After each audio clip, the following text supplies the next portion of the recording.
ஒரு அழகான ஊர். அங்க ஒரு பிரம்மாண்டமான அரண்மனை. அந்த அரண்மனையில ராஜா, மந்திரி எல்லாரும் ஒண்ணா உட்காந்து பேசிட்டு இருக்காங்க. ஒரு மந்திரி மட்டும் வரல. அப்ப மத்த மந்திரிகள்லாம் சொல்றாங்க, "அரசரே, நீங்க அந்த மந்திரிக்கு அதிகமா இடம் கொடுக்குறீங்க. அதனால தான் அவரு நேரத்துக்கு வரமாட்றாரு" அப்படின்னு சொல்றாங்க. அதுக்கு அரசர் கொஞ்சம் யோசிச்சுட்டே இருக்காரு. ஒருவேளை உண்மையிலேயே நம்ம அந்த மந்திரிக்கு அறிவு அதிகமா இருக்குன்னு சொல்லி, நம்ம தான் தப்பா நெனச்சுட்டு இருக்கோமோ, அவன் அத தப்பா பயன்படுத்திக்கிறானோ அப்படின்னு சொல்லி அரசர் சிந்திச்சுட்டே இருக்காரு. கூட இருக்கிற மந்திரிகள் எல்லாரும் ஏத்தி விட்டுட்டே இருக்காங்க.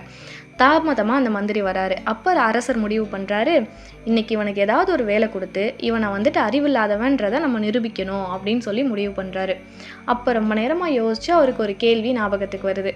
அப்ப அந்த மந்திரி வந்ததும், "மந்திரியாரே, எனக்கு ஒரு சந்தேகம். அத உங்களால தீர்த்து வைக்க முடியுமா? அதுக்கான தீர்வு உங்களால குடுக்க முடியுமா?" அப்படின்னு அரசன் கேட்கிறாரு.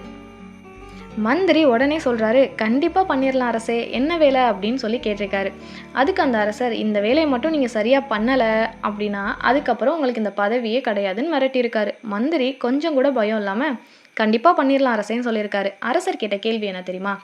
இப்ப நம்மகிட்ட ஒரு வார்த்தை இருக்கு. அந்த வார்த்தைய சொன்னா, ரொம்ப மகிழ்ச்சியா இருக்கிறவன் சோகமாயிருவான். சோகமா இருக்கிறவன் உடனே மகிழ்ச்சி ஆயிருவான். அந்த மாதிரியான வார்த்தையோ, அந்த மாரியான செயலோ உங்ககிட்ட இருக்கா? அத நம்ம எப்படி பண்ண முடியும்? அப்படின்னு சொல்லி கேட்குறாரு. அதுக்கு மந்திரி உடனே சொல்றாரு, "அதுதானே அரசே, உடனே பண்ணிரலாம். நாளைக்கு என்னோட வீட்டுக்கு வாங்க" அப்படின்னு சொல்றாரு. சரின்னு சொல்லி எல்லாரும் சேர்ந்து அந்த மந்திரியோட வீட்டுக்கு போறாங்க.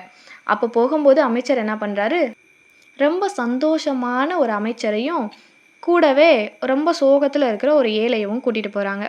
ஃபர்ஸ்ட்டு என்ன பண்றாங்க, அந்த சந்தோஷமான மனிதர உள்ள அனுப்புறாங்க. "உள்ள போய் பார்த்துட்டு வான்னு."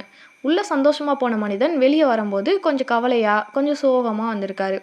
முன்னாடி இருந்த அளவுக்கு மகிழ்ச்சி அவர் மூஞ்சில இல்ல. "ஓ! என்ன எழுதியிருப்பாரு?" அப்படின்னு யோசிச்சபடியே அரசர் என்ன பண்றாரு, அடுத்தபடியா அந்த ஏழைய உள்ள அனுப்புறாரு. அந்த ஏழை உள்ள போயிட்டு வெளிய வரும்போது மனசுக்கு திருப்தியா, முகமெல்லாம் மலர்ச்சியா வரான். "என்ன? இந்த அமைச்சர் எப்படி இத இவ்ளோ ஈஸியா பண்ணாரு?" அப்படின்னு யோசிச்ச அரசர், உள்ள என்னதான் இருக்குன்னு பார்ப்போமேன்னு சொல்லி உள்ள போய் கதவ தொறந்து பார்க்குறாரு. அப்ப பார்த்தப்ப அங்க ஒரு மந்திர வார்த்தைகள் இருந்திருக்கு.